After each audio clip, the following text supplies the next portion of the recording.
Wow, this small group does not allow for us to stop our networking. I kind of like it. No, this is not it. This is not it. Good morning, Latoya.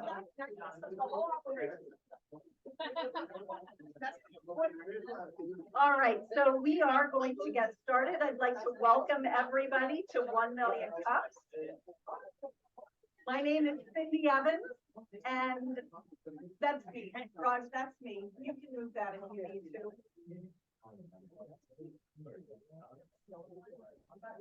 All right, so my name is Cindy Evans. 1 Million Cups is a free program whose purpose is to educate, engage, and inspire entrepreneurs. Every week, 1 Million Cups meetings occur in over 180 locations across the country. 1 Million Cups is geared for aspiring entrepreneurs and business owners in business for less than 5 years. These entrepreneurs need to be open to community engagement. If you would like to apply to present, you can do that at 1 Million Cups/Lehigh Valley and click on the apply to present. We are solid with presenters up until the new year, so you have plenty of time to work on your pitch. All right. Are there any first timers in the audience? Oh, don't be, hold that hand up high. One. Would you like to introduce yourself? Sure. My name is Marie Coates. I was invited by Al Guerra. I was on a Founders Institute Zoom call and I made a pitch and Al said, you live in Bethlehem, you should join us. So here I am. Welcome. Thank you. So our goal here at 1 Million Cups is to make sure our first timers are also our next timers. So please join us again. Anybody else a first timer? Oh, somebody is pointing to a first timer. Multiple people are. There's Rita. Hi, Rita. Let's all welcome Rita. You guys. Hi, Mike. Come on, Mike. Join us. All right. So the agenda for today, first of all, we're going to watch the 1 Million Cups video for you first timers. And then we'll have a presentation.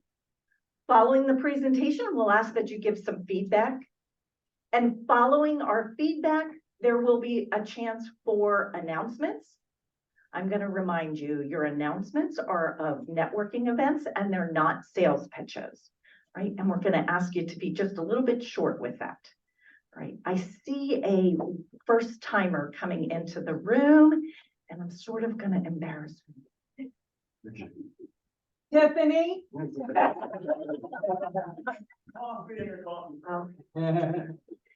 Tiffany is the coordinator for Launchbox at Penn State Lehigh Valley, so I'm thrilled. Play the video. Yes, Raj, if you would like to take our video, I would appreciate it. Is a weekly educational program developed by the Kaufman Foundation. It's a place where our entrepreneurs can come and connect within the community. There's a real kind of vibe or a real energy here that's about supporting entrepreneurs. We have two presenters each week, two entrepreneurs. They come and tell about their journey. They each have about 6 minutes to present. You're telling people what you're up to, and you're essentially getting feedback from them. There's about 15 to 20 minutes of Q&A. All the questions that's really got us thinking about new ways to think about our business. It was good to be able to get that feedback from the rest of the community. So over the years, we've added more cities. Creates a great energy here to see what's happening across the country. Last question for you. What can we as a community do for you? So what can we as a community do to help you question is what really coalesces the community around every single presenter. When somebody applies to present to 1 Million Cups, they're instructed to watch a series of videos through the Kaufman Founder School website. It's invaluable information for someone who is founding a startup. I felt better prepared. I felt more confident. and I think a little more focused than I would have been otherwise. And I not watched the videos of the founder schools. It was a great way to prepare. I really like the educational component of 1 Million Cups because it does create that open forum. You're going to hear great ideas that will help you start thinking even more about what you want to do with your business. What I've learned from other entrepreneurs is very, very valuable. The cool thing about 1 Million Cups is that you're amongst other people like yourself. Just hearing someone talk about their startup, it just was magical to think, wow, there's other people out there like myself. Sitting in a room with other people that have ideas too, it helps people believe, thinking, you know what, my idea is worth something. It's worth pursuing. It's worth going after it. Even if it looks like a challenge, I should still go out and try to do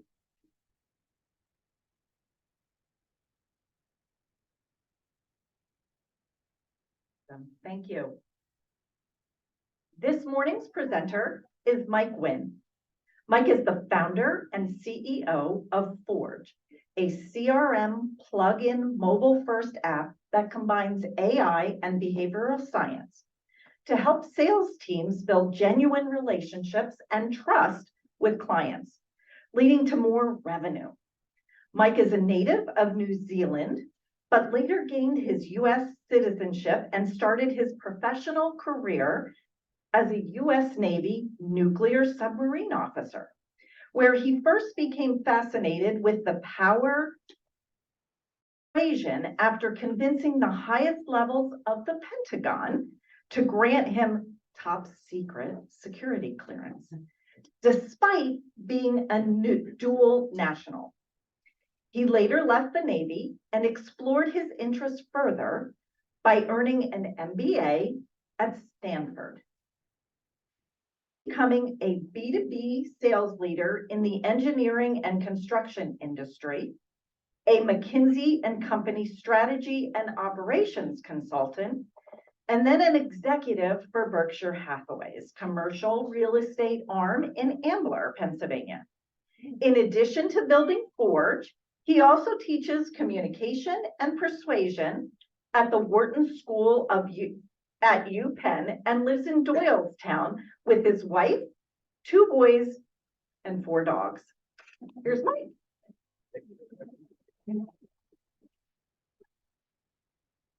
Thank you, Cindy, for that very warm introduction, and thank you all for being here and being flexible and moving around. And now I get to say I had a standing room audience for this day. Can we maximize up there? Up that one right there. So no, yeah, just to make it easier on everyone to see it.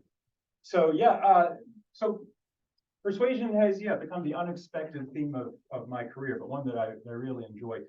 Persuasion is obviously critical to sales. That's our focus. But in addition, it's a critical skill for modern careers, right? Which tend to be very soft skill driven and much more network driven than they have in the past. So by show of hands, who's interested in being more persuasive? All right, excellent. That's what I hope to see. Well, you're going to love what's coming up. So Forge is a mobile first CRM plugin, combines AI and behavioral science to help salespeople build trust and revenue faster. Especially, we help clients feel seen as people, which is the foundation of trust. That's an odd concept. We're going to dive into that. We're going to talk about trust. We're going to talk about the problems of building trust and then solutions to building trust, which then drive revenue faster. And for the uninitiated, let me be clear. And I'd say the fortunately uninitiated, CRM stands for Customer Relationship Management. It's a software used in sales, and nobody likes it. But we'll try and fix that too. All right. So you heard a little bit about me before. When I graduated from the logo Stanford business there in the top left corner, I went to work for the predecessor of AECOM down there in the bottom right corner. And that's the engineering and construction company. And in the engineering construction company, there are no competitive advantages. Everybody's prices, services, legal terms, everything's very, very similar. So relationships drive sales in that industry. And when I joined that industry and got into a business development role, I did not have any relationships.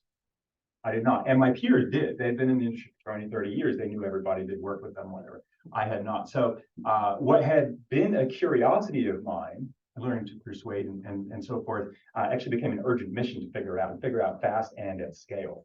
That was that's what I had to do in order to survive in my role. Now, Fortunately, I had a boss who was very, very supportive and excellent with people.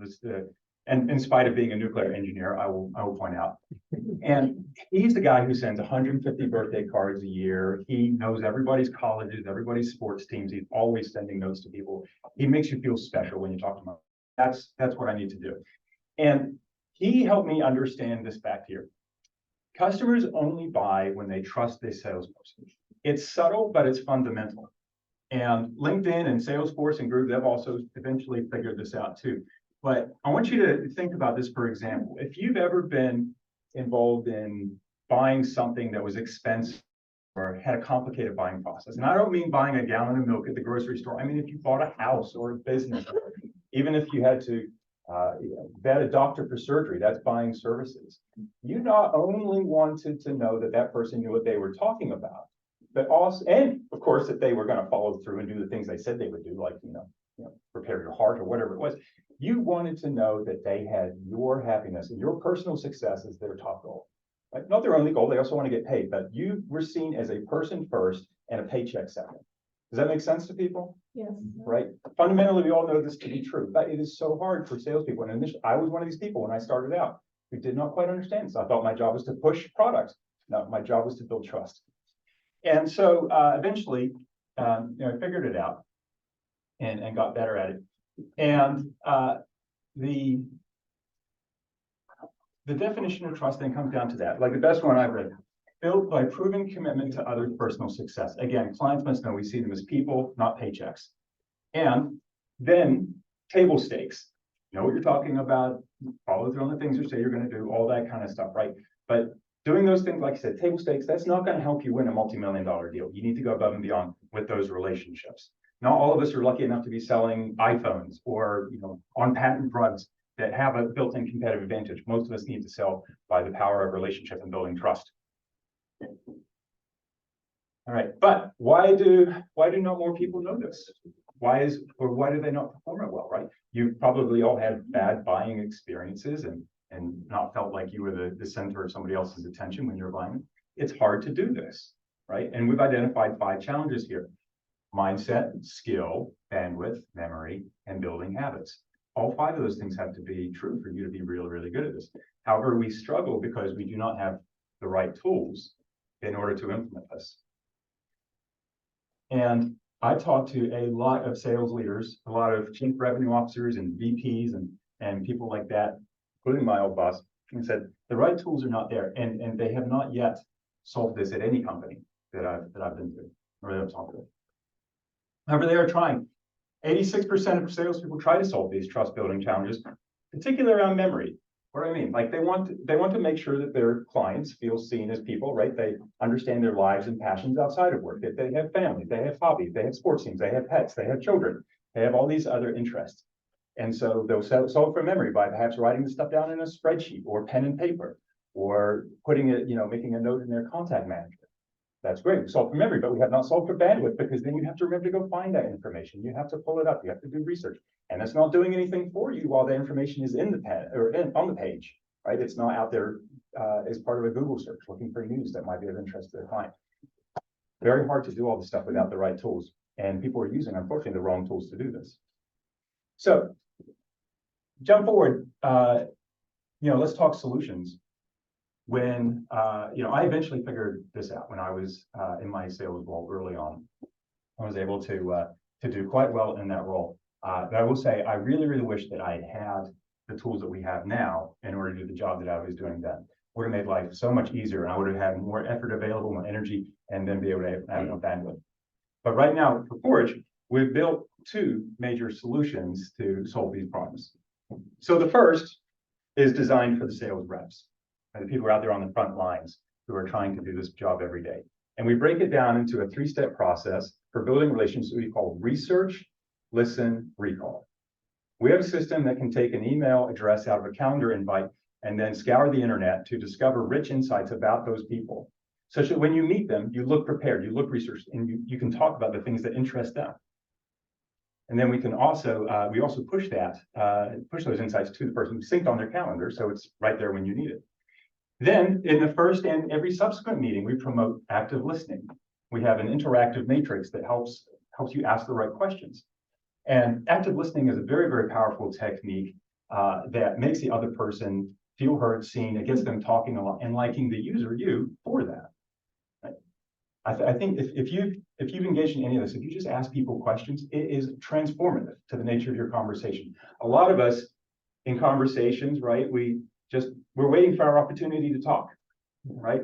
I know I've done this a lot. But if you change your mindset, which is one of the things we focus on, to be like, actually, I want to learn as much about this person and then their problems and how I can help them as possible, it is absolutely wonderful. And then thirdly, we have recall, where we take the information that we've ever found or the user has saved, and we generate prompts from that. Make sure you're prepared for every meeting. We auto-generate birthday messages and for any other milestones, retirements, graduations, surgeries, we can auto-generate a message sent to you at the right time. And also we have a trending news system, which identifies that may be of interest to somebody who's a client of yours, and it's based on their interests. I heard somebody talking earlier about Lahaina. Was it you, Al? You had, yeah, you were talking about Lahaina earlier, right? If we knew that you had that interest in Lahaina, then we'd be able to match trending, emerging news about Lahaina to reach out and without asking for anything, just like, hey, Al, I wanted to make sure you saw that. Do you just have good hearing? I have terrible hearing. I was on a submarine in an engine room for years, and we were all young and stupid and didn't wear hearing protection. So my hearing is very bad. So thank you all for not creating a whole lot of hubbub right now where I couldn't hear anything. I think you're just early out, right? You're like one of the few people in here, so I could hear what you said. All right. He practices what he preaches. Well, just on that point, right? Changing your mindset and deciding to pay attention to what people are telling you. We hear the words all the time. We hear what people are telling you, but whether you remember them is a choice, right? And that's what we encourage, and then we make it easier and enable it. Okay, so that's just one of the solutions that we work on. The other solution that we have is for sales team leaders. If you've used CRM, you know that CRM is oriented almost entirely around revenue. It is a revenue forecast collector. It is built for and sold to managers, management companies who are trying to predict what's going to happen in the future and tell Wall Street about that, right? It does not actually help the rep that much. I know I've suffered under certain systems I won't name, and I have yet to find anybody who likes using these products, including people who work at the companies that make these products. I won't name names, but I know some people who are deeply responsible for these things, and they recognize it's a problem.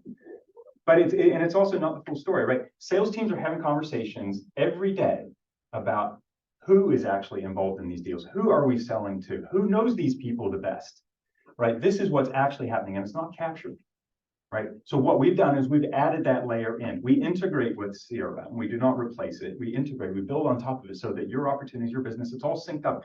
But now we're talking about the people who are involved, and we make it easy to identify not only who the client team members are, right? There's AI behind that, but also who knows them the best. You may see down here, and I'm sorry if you can't, there's a little color coding. This is our product, by the way. These are screenshots.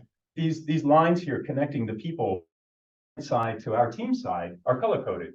They change from cold blue to warm orange based on signals that we can detect, such as how many meetings are being held, how much do our team members know about the and so forth, such that we can all, as a group now, have a conversation about who's the best person to put on managing this particular client. And also, what are the gaps? What might we be able to do to improve our chances of building these relationships? Because again, relationships are what drive revenue. And one note about that, who's been involved in an off-market deal? Right? An off-market deal is entirely relationship driven, right? There is very few, you're not going out for bid. It's something that is, a deal is given to you because of how well you know the client or how well you know the person who's selling it. So these are very real. Okay, so we are very early in our go-to-market, fantastic reception so far. Currently talking to 4 very different clients: wealth management, sales training, mobile internet, and San Francisco tech company. The question is, what can this community do for me? If you're asking, I'd be happy to answer it and say, like, I would love to expand this list. If you like what you've seen so far in our interest, I would love to expand this list as we continue to go to market and expand our reach here. And we're looking for companies that, are happy to work with us to build this out further and customize it to fit their needs. So that's all I have. Thank you very much.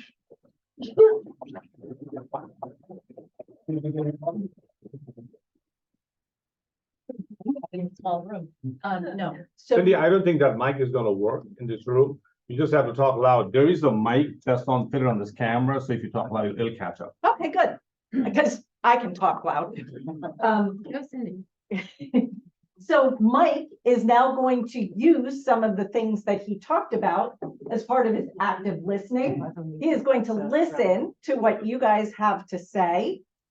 We will take credit, we will flip flop back and forth between in-person audio questions and then on Zoom questions. So we'll start here in the Valley first. Please remember that mic is not working, so you do need to talk loud. Rob, or you want to go first? But this mic is working. Yeah, That that mic mic is is working. working. Yeah. Oh, okay. And that mic is working too, yes. Oh. Dad, I'm sorry. Nice to meet you there. You knew I was gonna laugh. Great. So, I have a real estate investor. Hmm? And so I want to find exclusively off market deals if I can. And so I use my marketing, I use something called Deal Machine, which helps me identify houses and properties. In the CRM I use is called Forefront. Okay. So how do you could interface, I mean, could you interface, I mean, I don't know, I buy the services. Actually. Yeah, How so- do you work with something like that? Because, for instance, one of the deals I'm working right now is, it's a deal that's been in probate for 2 years. Okay, and we're finally gonna get this property and sell it in a place. So, so the relationship is important. The data is important in identifying who these people are and the probability of them being a good prospect. And then certainly the relationship is important because, for all the reasons you say. Great comments. Yeah, great comments. So we're encouraged to be transparent here, right? So we actually started in real estate and we made great progress up until the Federal Reserve decided to raise interest rates and kill the industry. So I'm very familiar with real estate and working with Berkshire Hathaway's commercial real estate arm. I know exactly the industry that you're talking about. Our CRM interface is something that we are creating one major platform at a time. There are, I think, at last count, something like 450 different CRM platforms out there. You'll know the names if you're in the industry of Salesforce and Pipedrive and HubSpot and things like that. That's where we're starting. But over time, we're going to continue adding additional APIs. So we can get that data in depending on what the market demand is. So could we export data from those? And look at these? Yeah. Because I have a lot of, I have about 1,300 sort of contacts I'm dealing with right now. I'm sending them the whole thing, but anyway, so. Yeah, we could export data. It's a two-way street. Yeah. So we can pull information from CRM platforms and then put it back in there. What we wanted was for salespeople, and I used to be one, I say I was very lazy as a salesperson, right? Not to have to do double data entry. So it was critical for us to be able to make our platform the chosen interface because it's more than just CRM. It does everything that CRM, basics what CRM does. I can introduce you to Forefront. Excellent. I would really appreciate that. Thank you so much. You had your hand up. We're going to go, and Garesh, do we have anybody on Zoom? And can I ask if you guys are hearing us in Zoom? Is there a question, is there an issue with hearing? Well, we can hear you. I don't see any hands up or any questions in the chat, but let me ask our speaker today. Oh, there. First of all, thank you for being here. I love the name Forge. It speaks to what you've just mentioned to us about forging relationships. One question I had for you is, and you indicated that as well, that there are hundreds of CRM systems out there. How will you be different from those? And are you trying to focus your CRM system on a particular industry, whether it be something that you have done in the past or something that you've targeted now? Yeah, thank you for that. So happy to explain that further. So one thing we do know is that replacing CRM systems is incredibly hard. And that's why we're not trying to do that. We're trying to supplement what a CRM, existing CRM platform already does. So we're building on top of that. We're adding another layer. So we call it a plugin to try and get that idea across. We're adding a layer on top of your existing CRM. For example, I've often heard that HubSpot is the best person-focused, people-focused CRM system that's out there. But if you actually use HubSpot, which we've explored in depth, the most you'll kind of get about people are their contact information, right? And maybe a field that just says, type in their interests here, right? What we're doing is going out to the internet, starting with LinkedIn, right? You might have noticed like very brief screenshots out there, right? Like we can find the person's LinkedIn profile, import all of that. And then we have another system which takes that information and starts doing more custom searches around the internet to find information about those people. And then we use GPT-4, which I'm sure some of you have heard of, to grab that content, filter it, organize it, and make sure that it's actually correct. And actually solves one of the problems with GPT-4 is that you can't trust it when it hallucinates if you ask it to come up with solutions itself. So we give it the information that we find and say, summarize this, because there's a lot out there, right? We just summarize this into something packaged that you can, I do this all the time, right? I walk into a meeting and I'm like, oh, okay, got my alert. I'm about to walk in here, look at my phone, key details, got it. I've got things to talk about. I can walk into that meeting armed and prepared. So that's what we add on top of the CRM platform, is all that relationship stuff that would otherwise be ignored because it's not the primary selling point and not the primary customer of most CRM platforms are not the reps. Did that answer the question? Yeah, it does. And I have a follow-up to that. Is your plugin, will your plugin work with different CRM systems, existing CRM systems?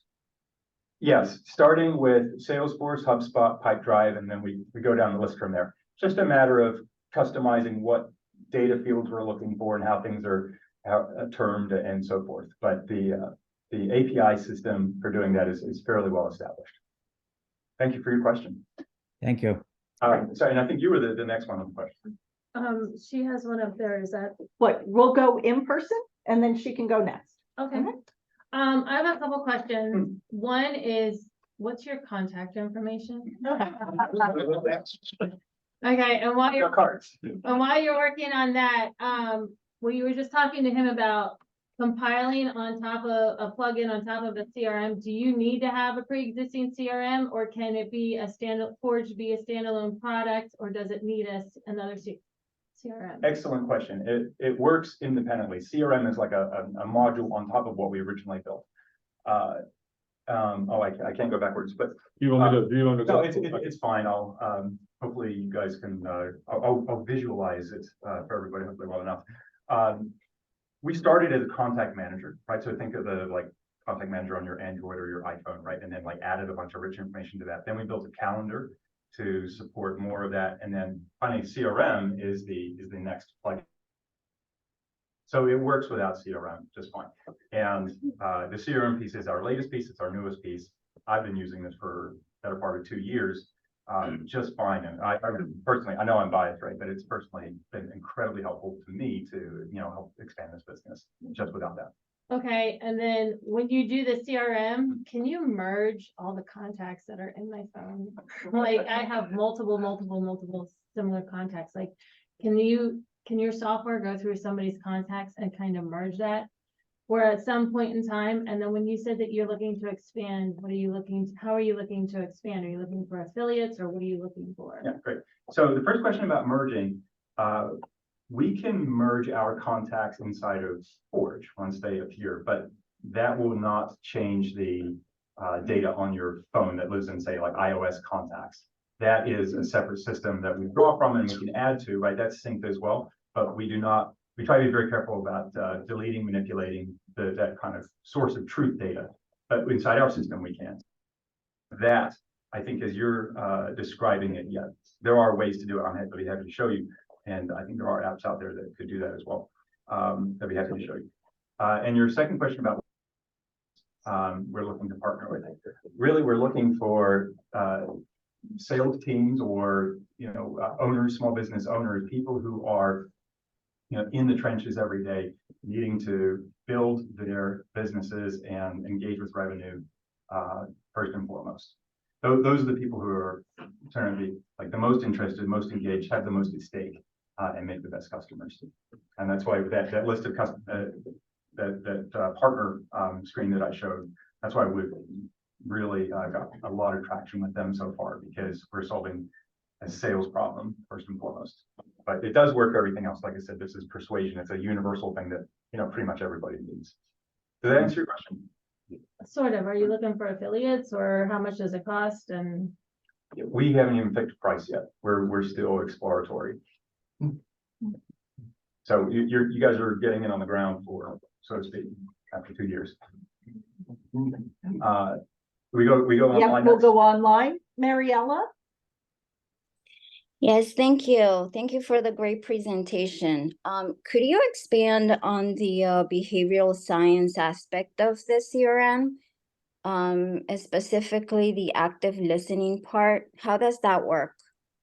Yeah, great question. I love behavioral science. I found it the most fascinating field. My dad was a psychotherapist, so I grew up listening to stories and how it messed with everything else in a person's life. It's fascinating all the different ways. My dad is an expert actually in psychosomatic illnesses. I have crazy stories about how the brain sabotages the body. So behavioral science. Let me get a show of hands. Who's read, say, How to Win Friends and Influence People? Okay. Who's read any of the works by Dr. Robert Cialdini, like Influence? Okay, right. So in that vein, there are a lot of patterns that human beings fall into just because our brain needs shortcuts every day. And we're not fully 100% cognizant, rational human beings all the time. We've all made mistakes. It's because our brains are on autopilot a lot of the time. And so if you understand how that works, then you can leverage that pretty effectively. And one of the things we as human beings love to do is talk about ourselves. We all want to feel important. We all want to feel special. We all are the authors of our own journey, right? I'm certainly part of this as well. And when people ask you questions, you cannot help but want to answer them, right? I mean, unless most of the time, right? Very generally, most of the time. And it is then a matter of overcoming cognitive dissonance to say, well, this person sees me as a person. They're listening to my story. They want to hear what I have. I couldn't hate them, right? I couldn't dislike them, right? Because then that would be cognitive dissonance. That would be a conflict between what I'm doing and what I'm feeling. And as you engage in that and you continue to ask questions of people, it expands from there. There is a good example of this is fascinating academic research done by a team between Harvard and Georgetown, where they looked at speed dating. Is everyone here familiar with speed dating? You don't have to have engaged in, but be familiar, right? Like you have these 3-minute interviews with other people, and hopefully, some sparks fly. So this team studied a group of people doing speed dating, and they measured everything they possibly could. How tall were the people? How objectively good looking were they? Their income? How were they dressed? And then they transcribed their conversations as well as say, what did they say? What did they literally say in these things? And what do you think was the largest predictor of success in people in getting second dates? When they're People asking about listen. their cars. Yeah, asking follow-up questions, right? Not waiting for your chance to talk, right? But actually genuinely engaging what the other person was saying.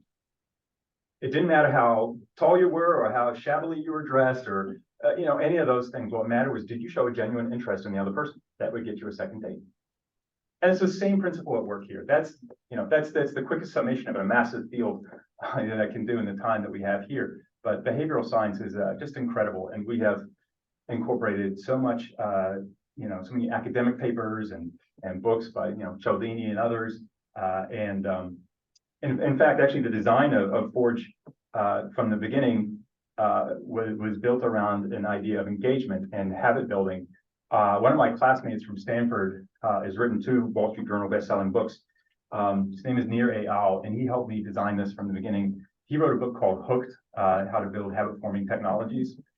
So a lot of the patterns that we have in Forge are designed around the models that he and some Stanford professors built like 15, 20 years ago. So we're very, very deep into behavioral science.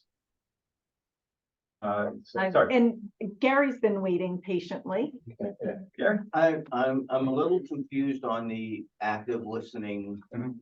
portion. Mhm. Because is it an actual, is it like recording the No. conversation? Because, you know, for me, I'm not going to be having a conversation with somebody and typing information on the phone. Mhm. So how does that tie into being able to take the information you're getting in the conversation and putting it?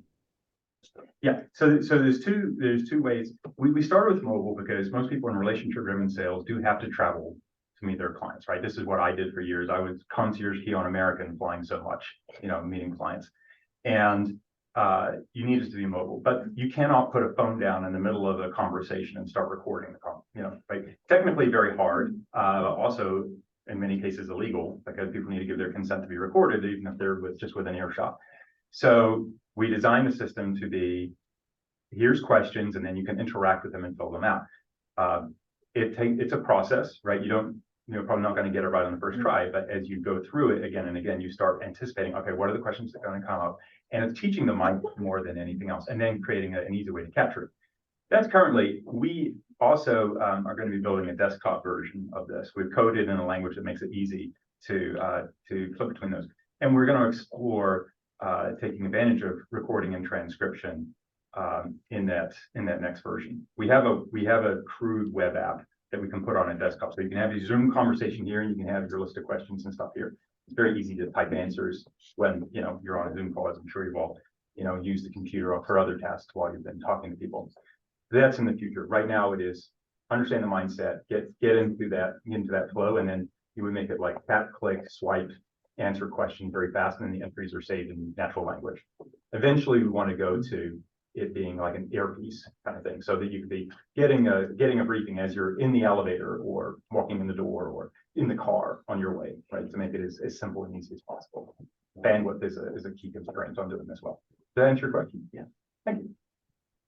Girish, Back to Zoom. online?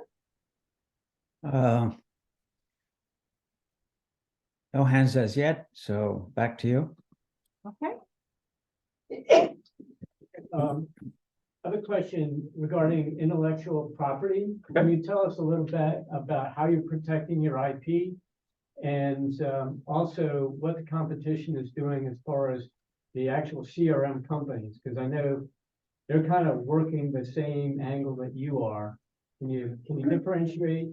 Yeah, so yeah, for intellectual property, we have a registered trademark, which was a huge step for starters. And then having talked with a law firm out of New York that has advised me on the IP things, and they think it's a little bit early to start filing all this stuff. The problem in software with intellectual property is very easy to get around trademarks and patents, just because the process can be manipulated so quickly. So that's something that we're pausing on for now. The way we built this, it's very, we started with security, and security is something I could talk about for a long time as well, just to make sure that it's very hard to understand what is going on inside this app unless it's on your phone. So it's a slightly different question than what you're asking, but like anything you put in this, like we at Forge headquarters can't even read it or understand it. It's not only encrypted, but the information is fragmented into different servers, all in the United States. We had a close call with Russia at one point, but all our servers are in, and they're all separate, don't talk to each other. The only place they talk to each other together is on your phone with your access key. Sorry, and you had a second part of your question. So the CRM companies, you mentioned there's like 300 or Yep. a lot of companies, they're already probably working on this. It's interesting. So I'll name a name. I had a very long conversation with the senior vice president of product management at Salesforce back in May. He and I went to business school together. We went to his wedding. He went to mine, that kind of thing. And had a very nice, long, candid conversation about where Salesforce is trying to go in CRM. And their opportunities mostly focused around AI, but what they're trying to do is robotic process automation. They're trying to make things faster, more efficient in a number of ways. They're not talking about this kind of thing. They want your mass market email campaign to go faster and be easier to set up. They want you know, they want to focus on time saving. That's mainly their thing. But integrating this kind of thing, there are other apps if you go out there and try and find them that would do that, but most of them focus on they don't have anywhere near the automated integrations that we do. Like for ours, you sync your calendar and it will start importing email addresses and start converting those into LinkedIn profiles and start doing more searches on the internet without you having to do anything. I haven't found another system yet that has done it. And if anybody knows of one, please let me know, but we haven't seen anybody who can do this yet. Basically, mainly because the technology to do that is and depending on some of these large language model AIs that have just come out in the last year. Okay, next, Cindy, I'll let you say. Oh, I God. don't want to be the bad guy. In the back, sorry, Dale, but in the back, Julia. Julia, thank you. Julia, hi. So one of the things, I think to answer his point, there's something called Otter AI Mhm. that automatically transcribes any Zoom call or any web-enabled meeting that you have, so your technology could obviously just. Yeah, absolutely, package yeah. that up. Yeah. So then, another question is, what are you looking to do with it exactly? You don't. And you have a handful of companies, so are you looking for small businesses to test it in different industries? Like, just do you give it to people who are interested and they're providing you with data? Are you looking to actually sell it to people? Like, Yeah. what do you? We are at that interesting point of inflection where we are integrating with real customers because we do need to test and refine the designs with real customers, real users, and make sure that we're all under control. And then start collecting performance data, such as, you know, does use of this app, you know, eventually correlate with increased success in sales? Are more meetings being scheduled? Things like that, right? We want real world data, so then it makes it easier to sell it later on and say, like, look, a lot of people get this immediately, right? They understand the value. Now, for others, can we go to the CFO and say, hey, by the way, we're going to see an 11 XYZ, right? That's kind of this very that results from the stage that we're at right now. Does that make sense? Yes, however, it doesn't directly answer, like, are you giving it to people who are coming up to you and putting it and then tracking their data? Or are you selling it to people and then tracking their data? Like, how are you getting it into the hands of the people you're testing? Right. So we are at the giving stage, but we will soon be going into the selling stage, right? At this juncture right now, we want this test base of people to work with that then builds the case for sales. The problem with B2B sales is a very long sales cycle with a lot of people involved. It also helps that we have a tool that helps us identify all those different individuals and then, you know, sign relationships and so forth. But there's a lot of data and process that kind of has to happen to make a B2B sales cycle successful. I kind of have a follow-up to that. So I don't think you're giving it to any company, right? There has to be a sweet spot of an organization that probably is successful with this tool, right? So what is that size? Companies with, I mean, we can, like, our first companies that we're working with, you know, range around 20 salespeople, that kind of thing, right? Because with kind of the hands-on phase that we're at right now, we need to be able to have conversations with a group of people and get you know, pure feedback. And that gets harder the more people that you have, right? So we're not trying to, you know, retire off the first deal, right? Of the first company at all, right? But it's about making sure that we have a practical tool that works in the environment that we're designed it for. Does that answer it? Yeah, so like from a revenue standpoint, right? So what would be your, I guess, your best case test company, revenue wise, annual revenue, what, 50 million, 100 million? What would be that? Yeah, I wish it was going to be that high. I would say probably 5 figures. Okay. Right. It depends on how many users, you know, the price point, the comparisons, and the value that people can generate. But, you know, somewhere between $50 and $100 a user a year, I think would be probably, per month would be ideal. Okay. I know that there are a lot of questions in the room. We are going to be valuable. We're going to recognize the value of your time. Mike, as a token to thank you for your presentation, we are providing you with a 1 million cups. And we are at the point where we are going to do announcements. So if you have an announcement, please raise your hand. Remember, about 20 seconds, we're not looking for a sales pitch. We're just looking for what are the fun, we are looking for those fun networking events that are going to be happening really soon. I will kick it to Rita first because she always has one. Hey everyone, I'm Rita, Public Relations. Every month I run a coffee talk. The next one is Thursday, September 21st from 10 to 11:30. The topic is how to build social proof business. We have it at First United Land Transfer, an office right behind the Target on Cedar Crest Boulevard. And if you want to get invited, just hand me your business card. I'll be happy to add you to my mailing list. Thanks. Tiffany, do you have an event coming up? It's actually the same day as Rita. So after you go to her event, you can come over to Penn State. And Launchbox with Cindy, I'm the business development coordinator. And when I was in academic affairs, I started this journey with having this author come. And so it is the same day as your event, but it's from 12:15 to 1:15 at the Penn State Lehigh Valley campus. And her name is Carmen Rita Wong. She wrote a book called Why Didn't You Tell Me? And it talks about, as an adult, she found out that her father was not her father. So What day was that? it's September 21st, Thursday. Right after coffee talk. Yep. Anybody else in the room? Lauren, go ahead. It's shocking. I know.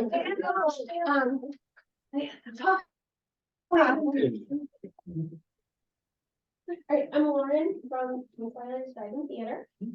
This weekend we are doing Grease and Hairspray from Thursday through Sunday. Saturday is a fundraiser for the American Cancer Society and then we're so if you come on Saturday, a portion of our proceeds is getting donated to them. Is Funnel Cake on video or just thinking of Funnel Cake? Funnel Cake is back home sleeping. She's had a very busy week. There are a lot of confused people in here right now. Funnel Cake is her cat. Yeah. It's a drive-in and now she's ours. I have an announcement / question. I'm part of I'm really, I have a third down in Bethlehem at the Biohacking Center, but I'm also on a couple of nonprofits. One of them is called Brighter Ukraine, and we're doing a run for Ukraine, super last minute across the United States. You can sign up virtually from September 22nd through October 22nd. You can do a 1, 5, or 10 day. We are completely nonprofit, like 100% of everything that our jobs gets donated into this, on top of all the time that we spend doing it. You do get a medal. You can participate virtually if you want, but we're also trying to figure out how to do a Bethlehem event on October 1st. So if anyone's done a run event in Bethlehem, super last minute, please talk to me. And what about Pete? Today's Friends of Pete, Lunch and Learn, otherwise known as the 1 Million Cups After Party. Start at 11 to 1 today at the Stone Farm Cellar Winery. Yes, for you day drinkers, so what you want in Mirabel. Thanks, Pete. Anybody online? And online, anybody online with an event that they would like to? Yes, Cindy, thank you. So SCORE is having our annual event. It's themed this year as SCORE Making a Difference. And you and your friends are all invited to this event on September 12th from 5 to 7 p.m. at the NCC, same location where you are at currently. And we'll be serving wine and hors d'oeuvres and a good chance to network, connect, and see what the small business community is doing in the Valley. Any other announcements here? Okay. Right. Go ahead. Hi, I'm Dana. I'm new here. I didn't introduce myself earlier because I wasn't fully awake yet. Dana, are you going to introduce yourself now? Yeah. Okay, thank you. That's my announcement. Up so they can see you on. I don't like talking about myself, which is weird, because of what I do for work. I don't want to talk about myself. Yeah. I'm a social media influencer. I guess an extra 20 seconds. I do travel and lifestyle content, and I empower women who either don't want to travel by themselves or are afraid to travel by themselves, or women who are entering the dating scene because it's a very big mess out there. And so I make fun comedy and travel videos and stuff like that. And I have a lot of followers, and I've worked in Los Angeles. I don't know how many followers, Dana? What's your page? I have over 160,000 followers. Wow. My pages, all of them are at Dana Elise. I have a website, DanaElise.com. I'm working on it and trying to update it because apparently it's not snazzy enough, and I don't, what do you call it? Brag about myself enough. And so I've been told I need to brag about myself more. I've lived in Los Angeles for the last 10 years. I grew up here. And now I'm back and I'm helping people with social media. So that is what I do. Okay. Welcome, David. Thank you so much for being here. Is that DANALISE? DANAALYSS, because my mom wanted to spell release differently. I can write it down here for you in a second. That was my announcement. I was hired when I first got here. And so. Can you spell that one more time? DAN, oh God, you're gonna write it on the board. DANA. And then you're gonna post a picture. I'll provide it. ANA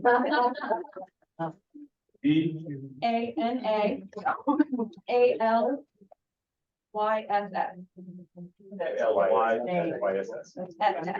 Got it. Yeah, it does look like that on social media.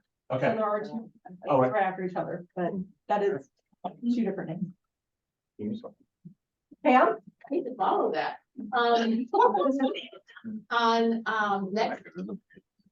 Oh, you can hear me. On Tuesday, the 12th, from noon to about 3, I am doing a presentation on the basics of franchising at the North Whitehall Township Center. So if you want to learn the basics, please see me. I'll give you more information. Also, if you want to learn more, I will happily give you a copy of my book. And then you can go to the Explore event here that afternoon or that evening. Anybody else? Well, thank you very much. I'm being told that we will probably be back in our normal room for next week. Probably. Oh, we will be back. Well, I think, emails, I think this was our fault. They had informed us in advance that that room was being taken this morning. So starting next Wednesday, I'm pretty sure we'll be back at CIA 114. All right. But you know what, you have a full house. I mean, I'd rather present a standing room only crowd, just right. But continue networking in the open space here. This is too tight.